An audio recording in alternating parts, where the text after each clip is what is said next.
do not know about race, color, wealth, or poverty until we experience our families, friends, culture, media, and government, which teach us to ascribe certain values to these attributes.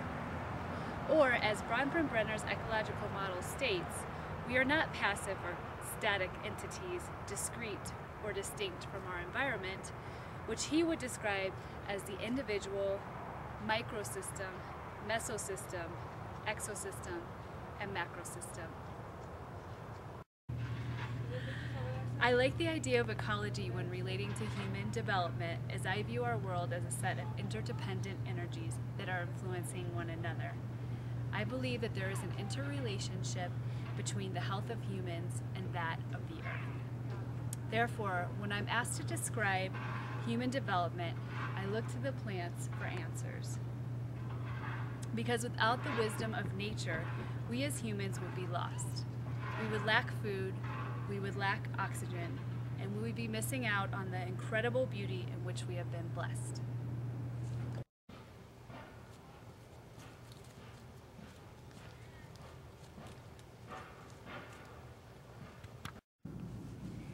Similar to plants, humans start from a seed. As you can see here, we have a lot of seeds on this plant. However, for plants to grow well, they require more than just the seeds we see here. They need light, water, and healthy soil. If plants do not have proper nutrients, they will not grow to their full potential.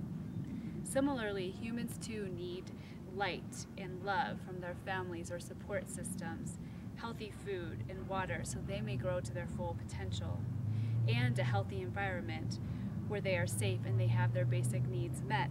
As you can see, all the plants here are doing quite well because they've had these needs met.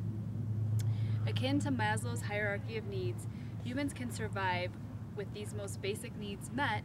However, as with plants, they will flourish or they will flower under optimal conditions. Although if these conditions are not met, this does not mean that the person is broken or that the plant will not grow. One only needs to observe the little patches of green that make their way through cracked pavements in our urban jungles to discover the resilience of the plant world. They can really just grow about anywhere. Humans possess the same level of resolve. People may survive the severest of traumas, find healing from these events, and their own ways to thrive. That being said, there are optimal conditions which support an easier existence for our plants and our human friends. Plants thrive in ecosystems that are diverse, flexible, full of open space, and free of pollutants. Humans will also flower in these conditions where they're able to grow strong physically, spiritually, and mentally. And finally, humans maintain a balance of health when their environment is clean and pollutant-free.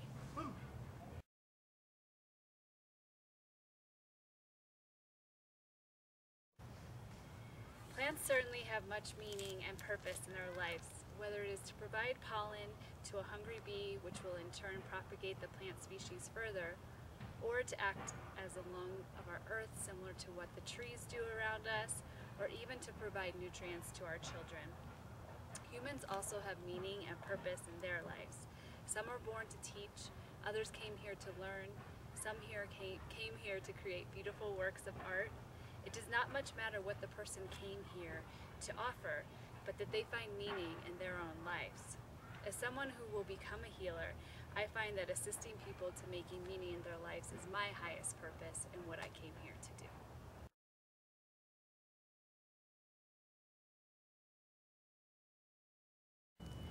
Finally, it's important to mention that plants have seasons in their lives. If you look around at the field from which I'm presenting, you can see that the grass is in the final season of its development in this time on Earth. However, in the spring, you will often see, for example, a tomato plant poking out of the soil. For the first few months, the tomato plant will develop, and then those tiny yellow buds will appear. In the middle of summer, if you are lucky, you might find yourself with more tomatoes than you know what to do with. I wish that I had had that experience this summer, but I didn't.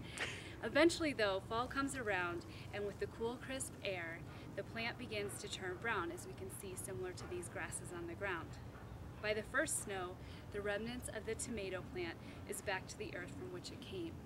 However, not all is lost.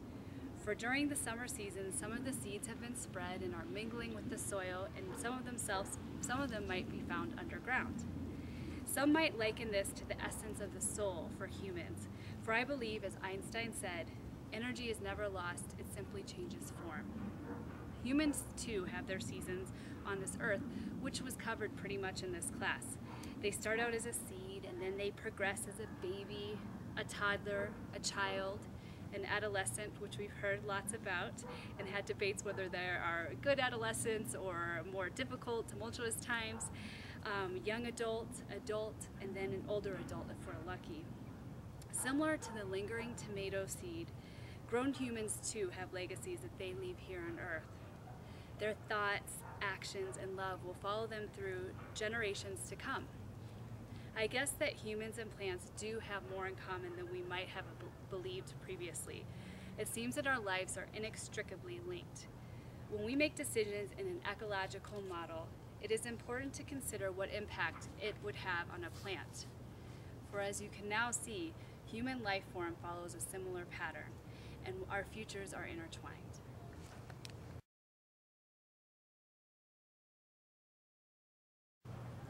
My fiance insisted that I hug the tree in this scene. However, I think it might look a little cheesy. You're gonna have to let me know about that. So I just wanted to thank you for watching my presentation.